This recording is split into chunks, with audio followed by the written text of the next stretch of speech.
Alright guys, we want to do a quick video on what we do in the maintenance. First thing we check is the indoor system. We want to check if the filter is clean and if the fan is doing good. Because if we don't check this first, it can give us, it will give us inaccurate readings outside. So first, we're going to check the filter. Customer stated that he replaced the filter about a month ago. So just make sure, and that doesn't look clean. So he said it was a month ago. This tells me otherwise. Let me see. Let me see. Yeah, you can see the dust.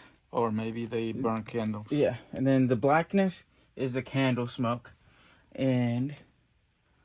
But yeah, let me see. Something that we do is get a flashlight, just try to shine it through, and it barely is visible. I know right now the camera has a flash, so you can't see really the flash, but there's no flash going through. Let me see. You see? So this one is pretty clogged up, so we're gonna have to replace the filter, unless he doesn't want to. He wants to get his own. Right now, we'll talk to him in a little bit, but we'll just put it back for right now. And this is how they had it. We did not install the system, but this is how it came with. So the next thing we do is check the motor.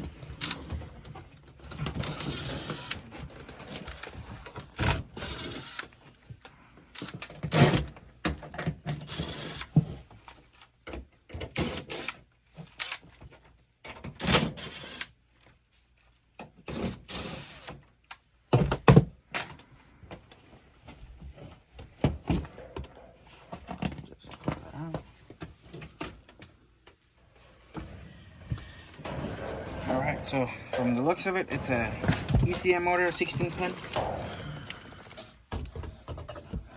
So on this one, there's really not much to check on. The only thing that we're going to do is just clean out the terminals. There is some mold, but what can we do? You see that? We're just going to clean out the pins because we've seen this not necessarily fail, but doesn't make contact with it, and the motor just stops spinning. So I'm gonna go get a brush real quick to clean this out, or make it maybe an actual cloth towel. Clean this out, clean the terminals here, and then just test it. But these 16 pin motors, they're really nothing too much to check. I'll check the amps on it, and there's no capacitor, of course. And this is for the summer, so we're not gonna check the heater. I doubt they'll need it. And I'll just check if there's any burnt wires or anything like that. But there's really nothing much that we will check in here. And then afterwards, we're just gonna put some bleaching water down the drain. We did put a blowout valve just in case it clogs up, but no problems there. That's the blowout valve over there. So they're not having any drain issues. So what we're gonna do is just put some bleaching water down here, just so it can clear out any sludge or anything like that down there. You see that? All right. And for prevent drain problems, you can mix one cup half water, half bleach, and you put it on this T right here, and then drop it in there. This time we're going to use this chemical right here. So we're gonna put it on this,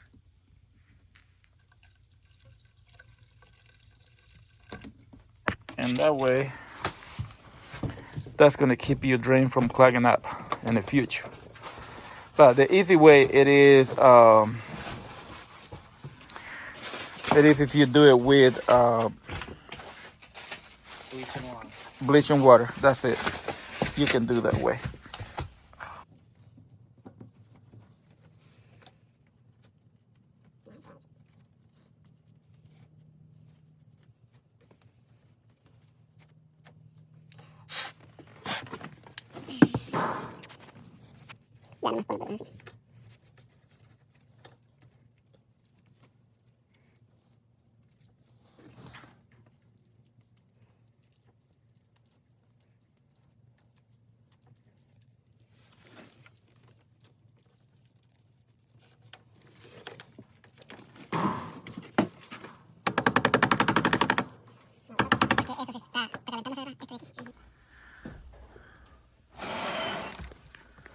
I never seen a breaker falling apart like that.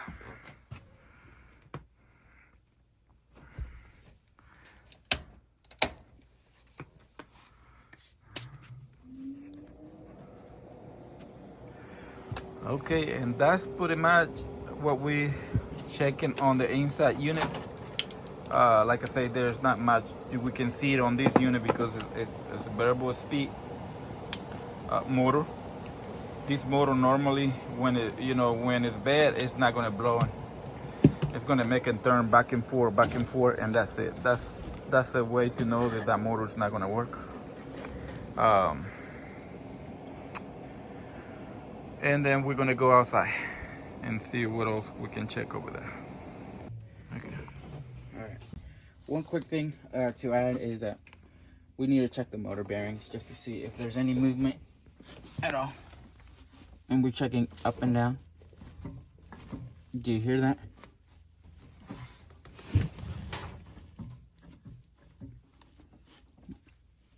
It's small, No, but it's a very small movement, so yeah. Right now it's good.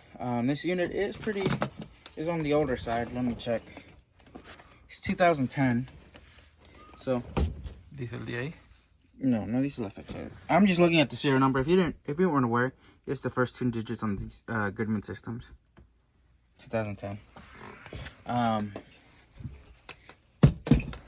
So anyways, so it is an older system. It's 14 years old. I know it can tell me the month and probably the date, but the only one that really matters is for right now is just the date, the year. So 2010, so it's roughly 14 years old. So normal wear and tear. So we're gonna go back outside. I'm gonna close everything out, and we're gonna go back outside and check the refrigerant levels, and then also tell the customer if they want to replace the filter with us or if they want to buy their own. Typically they always buy their own, but we'll see.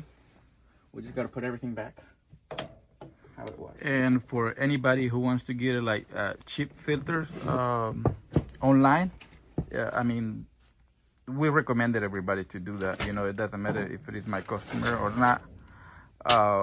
You can buy the filter on filterbuy.com. I mean, it's way cheaper than any company or any store, Home Depot or whatever. It's a lot more cheaper. It's like half of the price. For, like I say, for anybody who wants to get their own filter, go to filterbuy.com. You put the size of your filters. And if you buy like 6 or more, they give you more discount. The more you buy, more discount you get. We are not associated with that company. We just give it up the website for, for the people can save some money on filters. That way they don't have to pay us or any other company to replace the filter. And you can do your own. It's not that hard. You see it. It's just pull that out, put a new one in, and that's it. I mean, it's not difficult. One thing that he was doing while he was talking was I just checked if the coil was dirty. You will only be able to check that out on the electric system because the filter is right here and the coil is right here. So I'm able to put my phone in there. If it was a furnace, the furnace would be first and then the coil. To check the coil, we would have to remove the motor and everything. And that's typically something that we do. But you guys as a homeowner, if you're wanting to check how dirty the coil is, you're going to do a lot more steps by removing the motor and trying to look through the heat exchangers. Or getting a telescope camera. Or a SNC camera. That's another way you can do it. Yeah, the way that we do it on the furnace is just removing this. You can get those cameras on Amazon for like $100. Mm-hmm. And you connect it on your phone, and you can see it from your phone also. Yeah. But right here, this one is easy. Just put your phone through there and see if the coil is dirty. The pressures will tell you as well, but yeah, that's what we do. We check everything out. Like I said, we're not gonna check the heater. We just check the motor and see if the coil is dirty, and just add the solution, which is Clorox and water down the drain. It's not clogged up, so we're just trying to prevent it. That's what we do here, a preventative maintenance. Alright, we did get ahead of ourselves. We took off the panel and put in the gauges, but we haven't checked anything. So what we're doing right now is just getting the subcooling and superheat. This unit did not have a piston, did not have a T-sweep. So we're just checking for superheat and not subcooling, but I like to perform. Anyways, fortunately we're in the safe. So, but I'm just trying to get an accurate reading. In the meantime, while this is running for another 10 minutes, I'm gonna be checking the capacitor, and this is how we do it. I like checking the capacitor while it's running because it gives you an accurate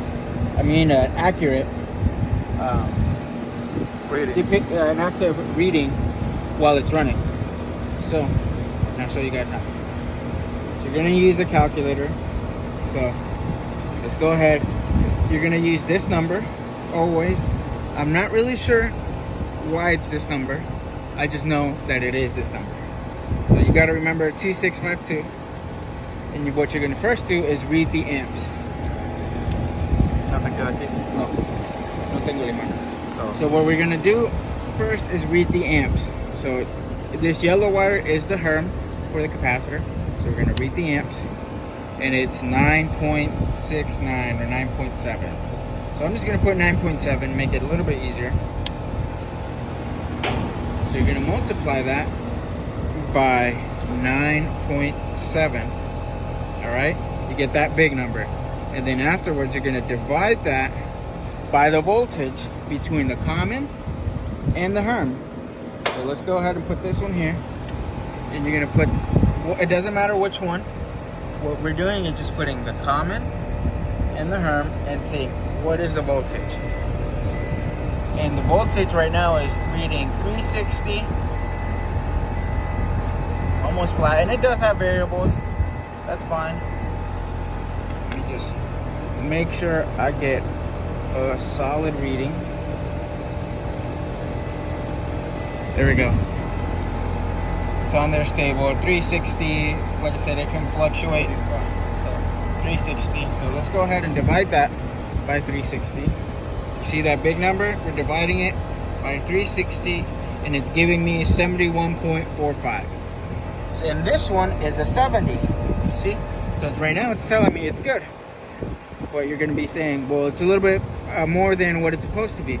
That's why it has a plus or minus 6% right here. So it can go above or below by 6%. I know that 10% of 70 is 7. So half of that is 3.5. And then I don't know what the 0.1 is. So I just do, that's how I do it. Quick math is I do it by 10. Divided by 2, because that's 5. So it's 3.5 and maybe around 4 that it can go above or below. So right now this one is in good range, but I gotta still check the 5 microfarads. See? So let's go ahead and do the same thing. I'm gonna clear this up, put 2652, divide that by, multiply that by the amps on this wire right here, and I'm getting 0.81. You see? So let's go ahead and take that out, and we're going to multiply that by 0.81. So that's a smaller number, but it's a smaller microfarad. Now we're going to check the voltage. Again, doesn't matter which leg goes to which one. You check the voltage from common to the fan, and I'm getting 411, 412. It's around I always get the medium, so it's 411.9. I'm gonna do that. Divided by 411.9. And I'm getting 5.2. So that's perfect. This capacitor is in good condition. No need to replace it. All we gotta do is just clean out the terminals. It looks like there's a lizard here, the carcass.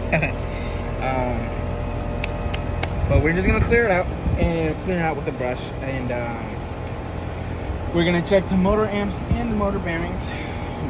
And check the refrigerant charge. Right now it's been running for a bit, and you can see that the superheat is at 29.9. Remember, this one is piston, so we're not really checking the subcooling. And by the readings that I'm getting right now, it's telling me it's undercharged. It's only producing 67 degrees of cooling. Right now the oil temperature is at 37, so we need to add refrigerant to the system. So that means that this system is leaking. We're gonna make this aware to the customer. And then, so right now we're gonna tell the customer that this is telling me that it's low on refrigerant. There's a leak. I don't see any oil residue out here. We haven't washed the unit yet. But it doesn't look dirty. So we're still gonna wash it, but there's no oil residue around it. And then we're gonna check the inside when we turn off the system to see if there's any oil residue. If there isn't any oil residue here, that means the leak has to be up in the oil. Unless they got a new roof. Sometimes the roofers put their nails and it makes a hole in the line set. But typically if that happens, this would be completely zero, not just a little low. So right now we're gonna check the motor amps, and then afterwards I'm gonna open this up, check it for any oil residue, and if there's oil residue here, then we know the leak is here, and we'll let him know that we need to patch that up. So right now I'm gonna read the amps, which is 1.5.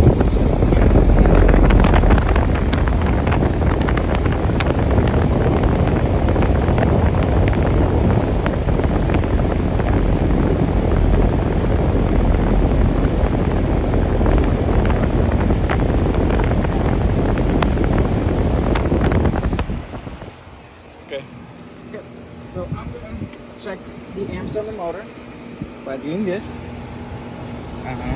Right here. That's the compressor. So let's get them over. Which is this one right here.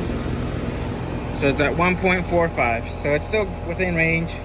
And so the motor is good.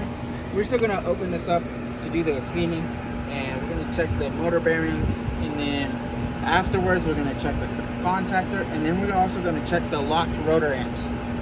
Locked rotor amps is how many amps it pulls to start up the compressor. If it goes above, that's when a hard start kit is recommended. And I'll show you how I do that. Hazlo Tengo que pagarlo. Sí, está bien. Okay. I'm gonna check the contactor real quick.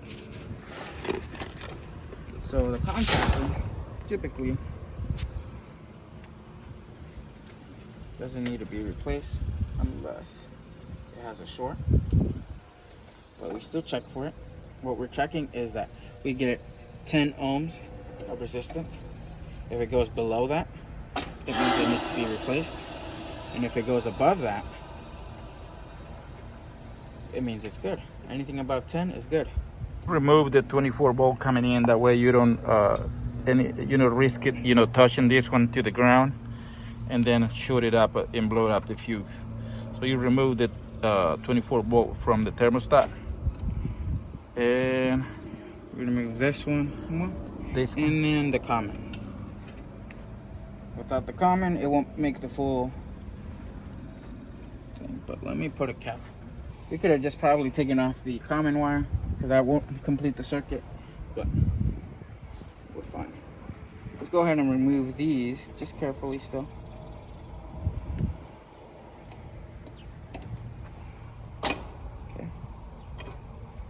careful. That one is just a common.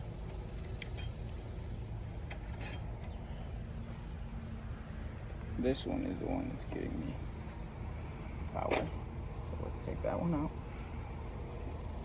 Yo lo voy a parar la corriente. El corriente está apagado por eso. Oh, sí.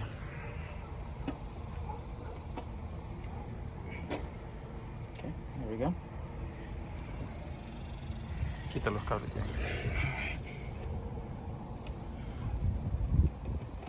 Just put that away. Make sure to put every wire back. But right now we're gonna check for ohms. Like I said, we're looking to have at least 10 ohms of resistance. If it's above that, that's great. If it's below that, that's when we recommend replacing it, because that will cause a short and either burn out your fuse or your transformer. I'm pretty sure this one had a fuse, and this one is giving me 20 ohms, so that's telling me that it's good. Contactor is good overall. Just by the physical looks of it, it looks pretty good. So we're just gonna put everything back. Ponlo para abajo.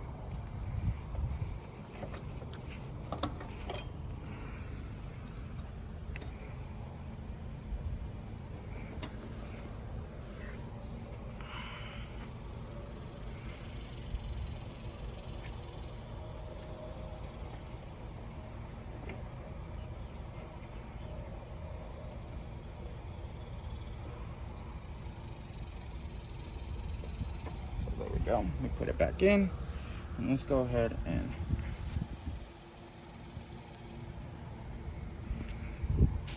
put this back.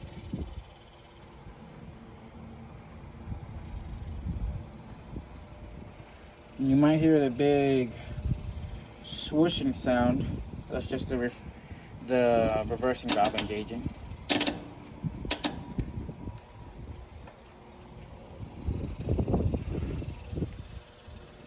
There we go. Just put it back in. Put this one back in.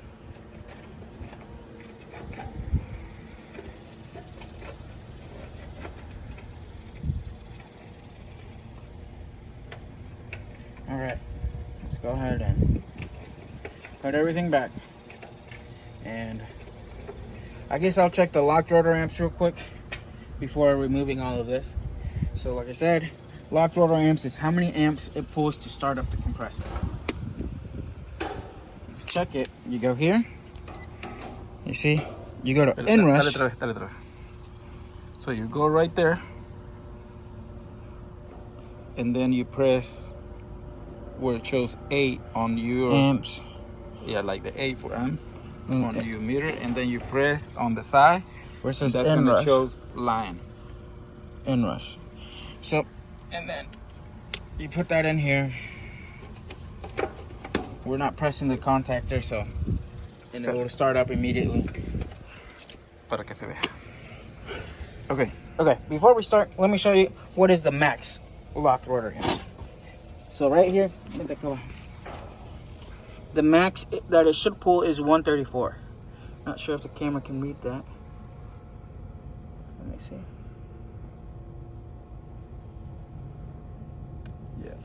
Yeah.